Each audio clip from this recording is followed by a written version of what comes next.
Aloha! This is the Greenlighting Mr. T, and this is my gold medal guide video for Revenge on Yavin. I'm just showing for this first bit to show and prove that you cannot do a suicide in between the transition between the first half of the mission and the second half of the mission. From what I can guess about it, it's because it's not a loading a new area that prevents that from working. And it's just a simple cutscene, and that's not good enough to reset your ship's health. So I'm just showing that you cannot do any sort of setup for that. You can do that for the previous mission, by the way. I forgot to mention that. Otherwise, this level's easier requirement-wise, but it's still, the requirements that are hard are really, really hard. So your main ones that are going to be, first off, do not send your ships away. This is the one time you never want to send your ships away. You need the extra help from your comrades to take out the transport ships in a timely manner. Also, worry about the order you're taking out. The order I'm taking these ships out here, the two that are flying away fly away really fast. So you only have time to shoot one ship before shooting the first ship. And then you really don't have time to shoot the one on the ground before shooting the one behind it. So you gotta do that first. You gotta worry about the order. Do not send your ships away! Very important. You need them because they're gonna help you take out the transport ships in a timely manner. And maybe they'll help keep you alive too. Your enemy count is not going to be concerned. You're only going to really be killing enemies on the ground if you don't have the enemy count. And I should be showing you plenty of good opportunities to get lots of just easy targets on the ground.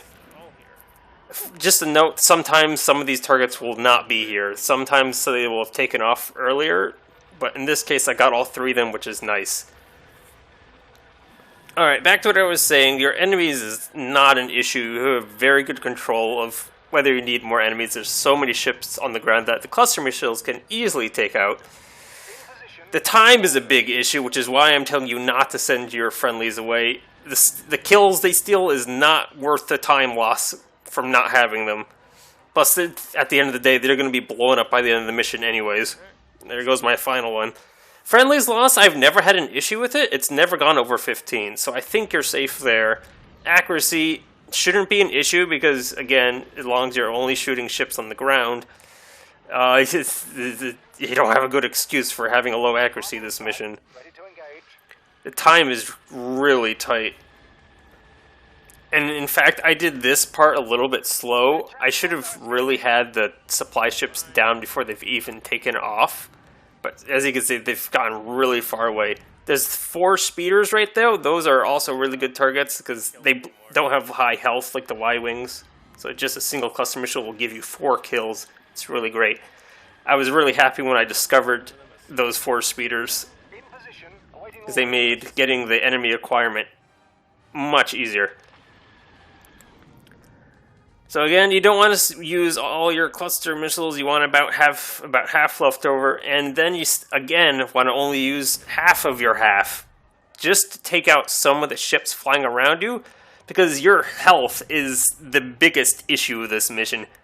I have only finished this mission 3 times in all my gold attempts to even just have not lost a ship. It's really hard to stay alive. And the ships are just going to follow you inside the hangar if you don't take care of them out here. Up to you whether you should try and shoot those X-Wings that are coming out. I probably shouldn't have gone for it because I definitely have the enemy count. But you're definitely going to want to have cluster missiles to help take out these supply ships a lot faster. If you have one of your friendlies still alive, you can probably come here with less cluster missiles, but so rarely have I ever had them survive to the hangar part. The other thing worth noting is that hitboxes in this area are a lie. They are all rectangles. All hitboxes are rectangles. If it looks like you can fly behind something, or fly through it, or fly near it, do not fly near it. You cannot. It is a lie. So I barely get the time for this mission. I shouldn't have used those 2 clusters on the ships. I should have just focused on the transports.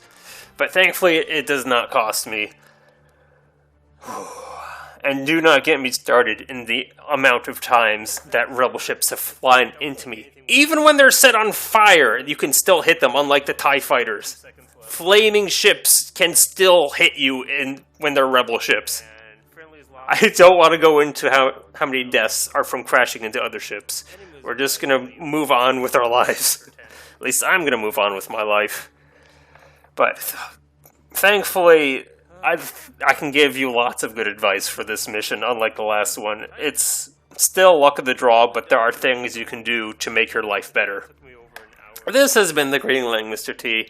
I hope you found these guide videos hopeful. If only got the final mission, Endurance, to go through, I'll have to do something special with that to cut down in time.